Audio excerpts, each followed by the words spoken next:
여러분, 우리들은 본래 하나님의 형상대로 지음받은 최고의 존재였습니다. 그런데 아담과 하와가 선악을 알게 하는 나무 열매를 따먹고 죄를 지은 이후로 에덴에서 추방되었는데, 에덴에서 추방되었다는 것은 하나님과의 관계가 단절되었다는 의미죠.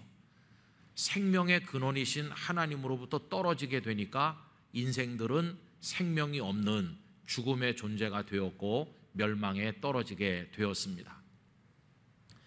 그런데 자비로우신 하나님께서는 우리들을 그 멸망에 방치하지 않으시고 독생자 예수님을 세상에 보내주셔서 우리를 구원하십니다. 여러분, 우리 주님께서 이 땅에 오신 것이 얼마나 크고도 놀라운 은혜요 축복인지, 우리는 예수님을 통해서 하나님과의 끊어졌던 관계가 다시 연결이 되었고 하나님과의 교제가 회복이 되어서 하나님을 아버지라고 부르게 되었습니다. 다시 연결된 이 은혜로운 관계를 보여주는 말씀이 잘 아시는 마태복음 1장 23절이라 하겠습니다. 보라, 처녀가 잉태하여 아들을 낳을 것이요, 예수님의 탄생이죠. 그 이름을 임마누엘이라 하리라 하셨으니, 임마누엘의 뜻을 번역하면 여러분 뭡니까? 뜻이 하나님이 우리와 함께 계시다 함이라. 하나님으로부터 단절되었었는데 예수님께서 이 땅에 오심으로써 하나님과 우리가 다시 함께 있게 되었어요. 그래서 하나님은 우리의 아버지가 되셨고 우린 하나님의 넓은 품에 안겨서 한없는 사랑을 받게 되었습니다. 이 은혜와 복이 얼마나 큰지 영락의 성도들이 풍성하게 누리시기를 기원합니다. 거기까지는 참 좋은 말씀인데, 그런데 문제는 뭐냐 하면 하나님께서 우리를 품에 넣으시고 사랑하신다 하니까 우리도 모르는 사이에 우리가 하나님 앞에 버릇없는 아이가 되어가고 있다는 것입니다. 하나님을 함부로 대하는 마음이 우리 속에 생겨나는 게 아닌가 여겨집니다. 여러분, 우리 얘기는 잠시 놔두고 하나님을 함부로 대하는 이런 이야기는 세상에서는 벌써 오래전부터 있었던 것이죠. 13세기, 14세기에 남쪽 이탈리아에서부터 시작이 돼서 유럽에 퍼져나간 소위 르네상스 휴머니즘이라고 하는 게 있습니다. 휴머니즘이란 말 그대로 그 중심에는 인간이 앉아 있습니다. 여러분이 르네상스 휴머니즘은 지나간 긴 세월 동안 근대 현대 세계를 일으켜 세운 어떤 중심 사상이라고 할 수 있는데, 그 한복판에 인간이 떡하니 앉아 있는 거죠. 지나간 수백 년은 하나님을 몰아내고 인간이 스스로 신이 되기 위해서 달려온 시간이었다고 말해도 과언이 아닙니다. 그래서 여러분, 이 세상에는 하나님을 하나님으로 대접하지 않은 지가 오래됐어요. 그러면 하나님은 정말 그렇게 함부로 대해도 아무렇게나 말해도 무시해도 좋은 그런 존재일까요? 여러분, 절대로 그렇지 않습니다. 이 성경은 초지일관 하나님은 크고 위대하신 분임을 우리에게 말씀하고 있습니다. 여러분, 오늘 읽은 본문은 그것을 보여주는 많은 말씀들 중에 하나라고 할 수가 있겠습니다. 출애굽한 이스라엘 백성은 3개월 되었을 때 시내 광야에 도착을 했는데, 시내산이 우뚝 솟아있는 넓은 광야죠. 그런데 거기서 그들은 상상도 못할 체험을 하게 되었는데, 하나님께서 강림하시는 하나님의 임재 체험을 하게 된 것입니다. 여러분, 사람이 경험할 수 있는 것 중에서 하나님의 임재를 체험하는 것보다 더 놀라운 체험이 어디 있겠습니까? 그 이전까지는 하나님께서 모세에게 말씀하시고 모세는 백성에게 전달해 줬고 백성은 그저 전달받을 뿐이었는데, 이제는 모든 이스라엘 백성들이 보는 가운데 하나님께서 강림하신다. 정말 놀라운 거 아닙니까? 물론 하나님의 강림을 기다리는 건 쉬운 건 아니었죠. 하나님께서는 그들에게 몇 가지 요구하신 바가 있어요. 그 첫째는 백성들을 성결하게 하기를 요구하셨습니다. 19장 10절 말씀에 보면 여호와께서 모세에게 이르시되 너는 백성에게로 가서 오늘과 내일 그들을 성결하게 하며 그들에게 옷을 빨게 하고, 옷을 다 세탁을 해서 깨끗하게 입고 그리고 자신의 마음들을 성결하게 하였습니다. 두 번째로 요구하신 것은 기다리게 하신 것입니다. 시간을 좀 가지고 마음을 준비케 하신 거죠. 11절에 보시면 준비하여 셋째 날을 기다리게 하라. 이는 셋째 날에 나 여호와가 온 백성의 목전에서 시내산에 강림할 것임이니 라고 하셨습니다. 세 번째는 하나님께서 시내산에 강림하실 때 백성들이 산 위로 올라오지 못하도록 하기 위해서 산 아래 경계선을 설치하게 하신 것입니다. 12절입니다. 너는 백성을 위하여 주위의 경계를 정하고 이르기를 너희는 삼가 산에 오르거나 그 경계를 침범하지 말지니 산을 침범하는 자는 반드시 죽음을 당할 것이라 하셨습니다. 그래서 백성들은 다 옷을 빨고 셋째 날을 기다리면서 그 뒤에 읽어보면 여인을 가까이 하지 않고 나름대로 그날이 오기를 기다렸습니다. 하루가 가고 둘째 날이 가고 드디어 셋째 날이 되었을 때 이 백성들의 가슴이 얼마나 흥분으로 가득했겠습니까? 모세가 모든 백성들을 진 밖에 나오게 하고 다 시내산을 이제 우러러보게 한 것이죠. 그럼 여러분, 하나님께서는 어떤 모습으로 강림하셨나요? 오늘 본문 16절을 보십시오. 셋째 날 아침에 우레와 번개와 빽빽한 구름이 산 위에 있고 나팔 소리가 매우 크게 들리니 라고 했죠. 또 18절 19절을 읽겠습니다. 시내산의 연기가 자욱하니 여호와께서 불 가운데서 거기 강림하심이라. 그 연기가 온기가마 연기같이 떠오르고 온 산이 크게 진동하며 나팔 소리가 점점 커질 때에 모세가 말한즉 하나님이 음성으로 대답하시더라. 그 백성들이 보고 있는 가운데 하나님은 하나님의 모습을 보여주신 건 아니죠. 하나님은 형상이 눈으로 보는 분이 아니잖아요. 하나님은 영이시잖아요. 그 대신 하나님의 영광의 그 증거를 보여주시는데 우레, 번개, 빽빽한 구름, 그리고 연기와 불, 그리고 큰 나팔 소리 가운데 하나님의 음성이 들리는데 산이 진동하고, 여러분 한마디로 말하면 산이 진동하고 땅이 떨리는 가운데 하나님의 영광이 시내산 위에 나타나게 된 것이었습니다. 자, 그럼 여러분, 이거를 바라보는 백성들의 반응은 어땠을까요? 반응은요, 너무나 단순한 거였어요. 너무너무 놀라운 두려움, 어쩔 줄 모르는 전율, 그게 그들의 반응이었어요. 여러분 16절 말씀 우리 다시 다 같이 한번 읽어보실까요? 셋째 날 아침에 우레와 번개와 빽빽한 구름이 산 위에 있고 나팔 소리가 매우 크게 들리니 진중에 있는 모든 백성이 다 떨더라. 이렇게. 여러분 여기 떨더라, 이게 그들의 반응이었는데 이 하라드라고 하는 단어는 뭐 어쩔 수 없이 주체 못하게 떨리는 그 전율을 말하는 것이, 아무리 마음을 가라앉히고 평정을 유지하려고 해도 그 존재로부터 우러나는 떨림이죠. 너무 크신 분 앞에 가니까 막 두렵고 떨려서 감당할 수 없는, 그게 백성들에게 임했던 경험이었어요. 여러분, 하나님은 그냥 막 함부로 말해도 좋을 그런 분으로 나타나지 않았어요. 백성들의 눈앞에 우스운 존재로 나타나시지 않으셨습니다. 하나님은 온 백성을 떨게 만드는 크고 두려운 분으로 그 영광의 일단을 그 시내산 위에서 보여주신 것이었어요. 하나님은 그런 분이셨어요. 그래도 하나님께서는 이 백성 중에 누구 하나라도 그 경계선을 돌파해서 산으로 올라올까 봐 모세에게 그들이 올라오지 못하도록 하라고 말씀하셨죠. 24절을 제가 읽어보겠습니다. 여호와께서 그에게 이르시되 가라, 너는 내려가서 아론과 함께 올라오고 제사장들과 백성에게는 경계를 넘어 나 여호와에게로 올라오지 못하게 하라. 내가 그들을 칠까 하노라.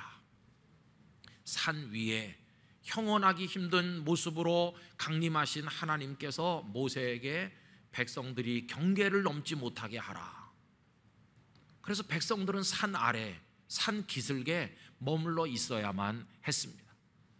결국 그날 백성들이 경험한 것은 하나님의 어마어마하신 그 크심과 위대하심을 알게 된 것이고, 그 앞에서 자신은 떨 수밖에 없는 존재임을 깨닫게 된 것이었고, 그들의 위치는 산 아래 머무르는 것이었습니다.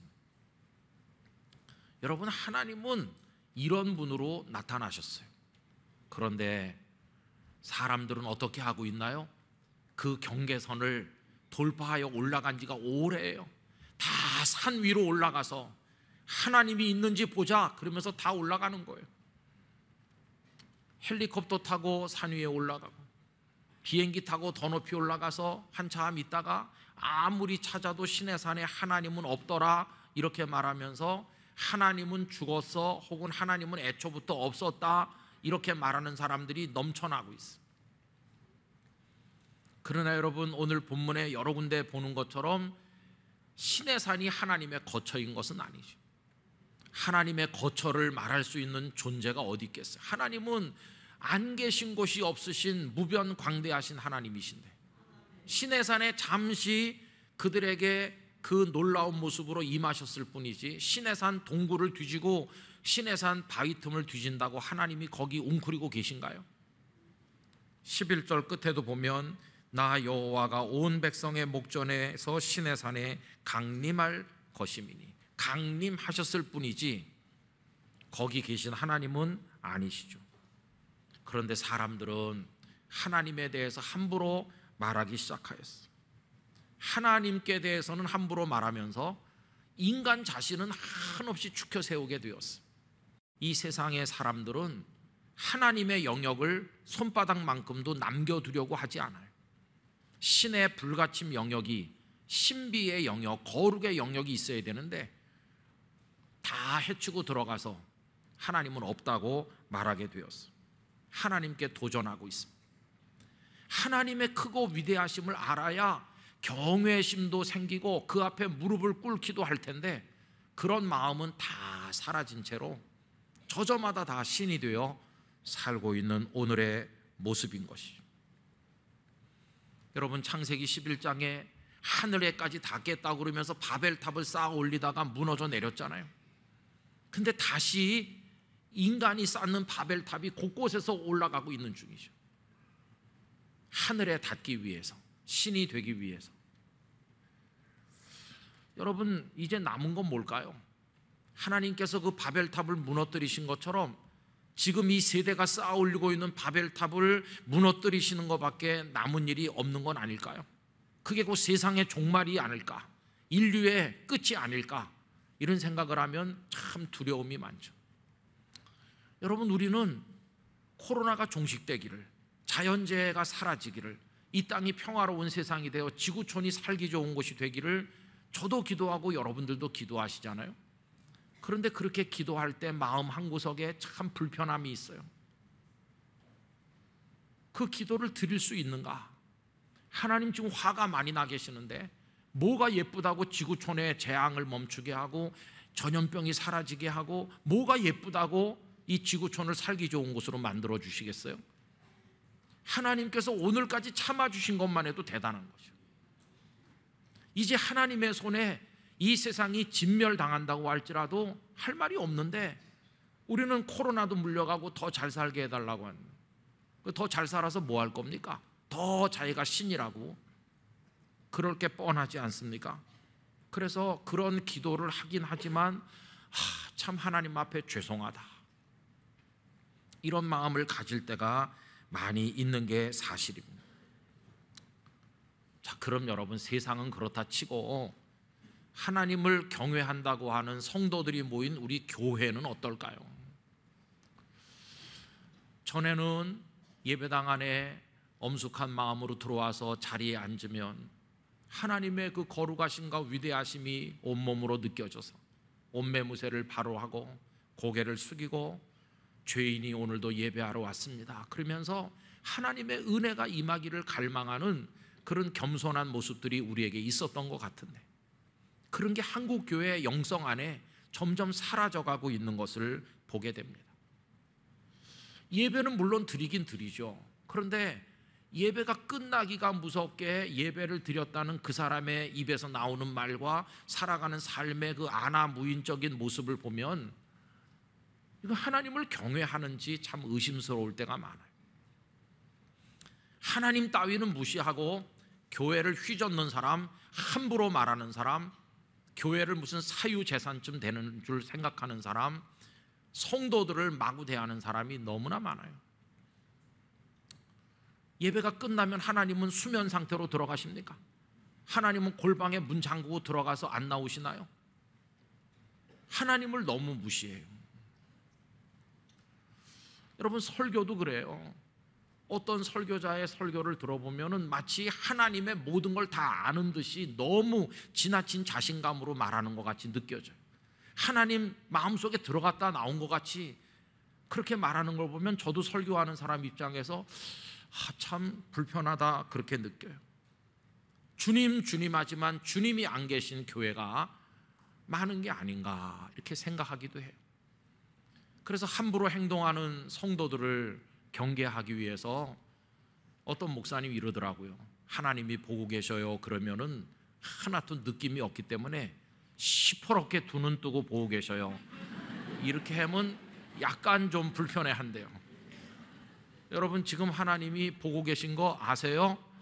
우리의 말을 들으시고 우리의 귀에 모든 걸 다 집중하고 계신 거 아세요? 뭘 듣고 뭘 말하고 뭘 보는지 하나님 다 보고 계시는 거예요.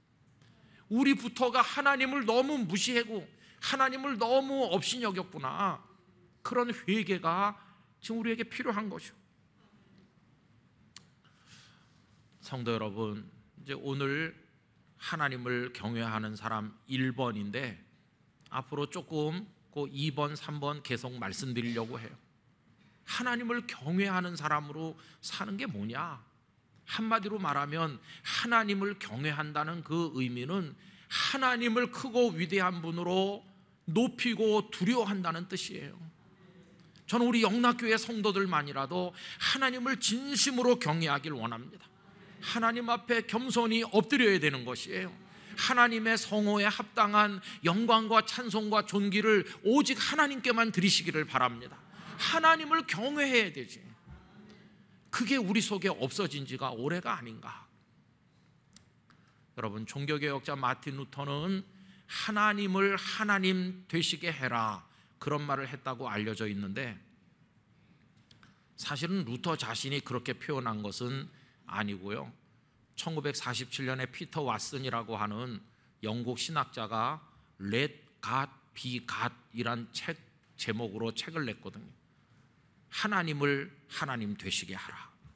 그래서 이제 그 문장이 유행한 것이죠. 루터는 그런 표현을 쓰진 않았고 이렇게 많이 했어요. 하나님은 하나님이시다. 이렇게. 의미는 동일해요. 하도 세상 사람들이 하나님을 우습게 여기고 멸시하니까 그런 하나님이 아니시다. 하나님은 크고 위대한 분이시니 그 하나님을 하나님 되시게 높여드려라. 그런 뜻으로 얘기한 것이죠. 여러분, 당시 굉장히 유명한 인문주의자 에라스무스라는 사람이 있었는데 에라스무스와 루터의 논쟁이 유명합니다. 그때가 1524년, 1525년 그 무렵이죠. 에라스무스가 이런 말을 했거든요. 하나님으로 하여금 선한 하나님이 되시게 해라. 하나님을 선한 하나님이 되시게 해라. 여러분, 이게 무슨 말인지 금방 딱 안 오시죠? 이런 얘기입니다. 뒤집어 말하면 에라스무스의 말은 선하지 않은 하나님은 내 하나님이 아니라는 거예요. 그러면 하나님을 내가 선택하는 거잖아요. 선하면 내 하나님, 내 마음에 안 들면 내 하나님 아니다. 그럼 하나님이 선한지 아닌지를 누가 들여다보고 평가를 내리고 점수를 매겨야 될 텐데 그건 누가 하는 겁니까? 인간이 한다는 거예요. 인간이 하나님을 앞에다 두고 평가하고 점수를 매기는 거죠. 이게 인문주의자적인 얘기 아닙니까? 인간이 하나님 위에 앉아 있잖아요. 그런데 그에 대해서 루터는 말하기를 인간은 하나님을 판단할 존재가 아니라 하나님에 의해서 판단받아야 될 자요 심판받아야 될 자다. 그리고 하나님은 인간이 존재하기 이전 영원 전부터 계시고, 하나님이 선하든 악하든 하나님은 하나님이시지, 인간이 뭐 이러고 저러고 말할 영역 안에 계신 분이 아니시고 인간의 영역을 초월해 계신 크고 위대하신 하나님이시다. 그래서 하나님은 하나님이시다, 이렇게 이야기를 하게 되었던 것이, 저는 우리 성도님들에게 간곡하게 말씀드립니다. 여러분, 산 아래 경계선을 넘으면 안 되는 것이에요. 선악을 알게 하는 열매를 먹은 아담과 하와가 왜 죽음에 이르게 됐나? 그 열매 속에 독이 들어있었나요? 아닙니다. 그 열매를 입에 넣었을 때 막 꿀같이 달아서 녹았을 거예요. 열매는 맛있었을 거예요. 그런데 왜 죽음에 이르렀나? 하나님께서 이 동산에 있는 모든 걸 다 먹어도 좋지만 그 중앙에 있는 선악을 알게 하는 나무 열매는 먹지 말아라 하신 것은 하나님께서 경계선을 쳐놓으신 것과 같은데, 그 하나님의 하나님 되심을 인정하는 경계를 뛰어넘어 그 열매를 먹었기 때문에 인생은 결국 죽음에 이르게 된 것이에요. 하나님이 쳐놓은 경계선을 넘어가면 안 돼요. 겸손히 산 아래 머물 수 있는 사람이 돼야 될 것입니다. 하나님을 두려워할 때 거기서 참 신앙도 시작이 되고 참 사랑도 느낄 수 있는 거예요. 여러분, 아까 그 임마누엘 얘기를 했잖아요. 하나님께서 사람 몸을 입고 이 땅에 오셔서 우리를 품에 안아주시고 하나님이 우리와 함께 계시다. 얼마나 놀라운 축복입니까? 그런데 하나님을 우습게 생각하면 어떻게 될까요? 하나님 그냥 이웃집 사람 같아. 아침에도 오고 낮에도 오고 저녁에도 오고, 좀 안 왔으면 좋겠는데 귀찮다. 하나님을 우습게 생각하면 그분이 나와 같이 계시다는 게 하나도 기쁘지 않아요. 그런데 하나님을 내 평생 살아도 먼발치에서 얼굴 한번 보기 어려운 그런 분처럼 그렇게 귀하게 생각한다면 그분이 오셔서 나와 같이 있다는 게 얼마나 영광스럽게 느껴지겠어요. 하나님을 크게 생각할수록 하나님의 사랑도 크게 느껴지는 겁니다. 하나님을 우습게 여기면 하나님의 사랑도 별거 아닌 것 같이 여겨지는 것이, 누가 감격하고 누가 기뻐하고 누가 하나님 앞에 기뻐 뛸 수 있는가? 하나님을 크게 생각하는 사람이 그 사랑을 받는 감격도 크다고 하는 걸 우리 성도님들 기억하시기를 바라는 것입니다. 위대하신 창조주, 나의 아버지, 그 영광의 끝을 알 수 없는 그 놀라우신 분, 크고 위대하신 분이 나를 사랑하시고 나 같은 죄인을 품어 안으신다. 세상이 뭐라고 그래도 나는 그분 앞에 무릎 꿇고 모든 영광과 존귀를 아버지 하나님께만 올리겠습니다. 여러분, 이게 영락교회 성도들의 신앙이 되시기를 바라는 것입니다. 이제는 우리의 몸가짐도 언행도 하나님 앞에 겸손하게 바르게 해야 됩니다. 예배드리는 자세부터 우리 바로 앉기로 하고, 하나님을 이야기할 때 우리의 어법도 예절 바르게 사용하기로 하고, 그리고 하나님 앞에 겸손하게 말해야 됩니다. 하나님, 저를 불쌍히 여겨 주시옵소서. 하나님, 저는 알지 못하니 무지를 깨우치시고 진리를 가르쳐 주시옵소서. 하나님, 제 뜻대로 하길 원하지 않사오니 하나님의 뜻을 기다리옵니다. 하나님의 때를 기다립니다. 아버지의 뜻이 이루어지게 하시옵소서. 이게 하나님을 높이는 사람의 기도하는 모습인 것이, 사무엘상 2장 30절 이런 말씀이 후반부에 나오죠. 나를 존중히 여기는 자를 내가 존중히 여기고 나를 멸시하는 자를 내가 경멸하리라. 영락교회 모든 성도들이 하나님을 존중히 여기시기를 바랍니다. 그래야 하나님도 그런 사람을 존중히 여기시고 우리를 아들, 딸로 참되게 사랑하시고 생명의 길로 인도하실 것입니다. 세상이 아무리 요지경이라 할지라도, 심지어 하나님을 믿는다는 사람들까지 방종한다 할지라도, 영락교회 성도들은 하나님을 하나님 되도록 높여드리는 겸손한 성도, 참으로 하나님을 경외하는 성도가 되시기를 간절히 부탁드립니다.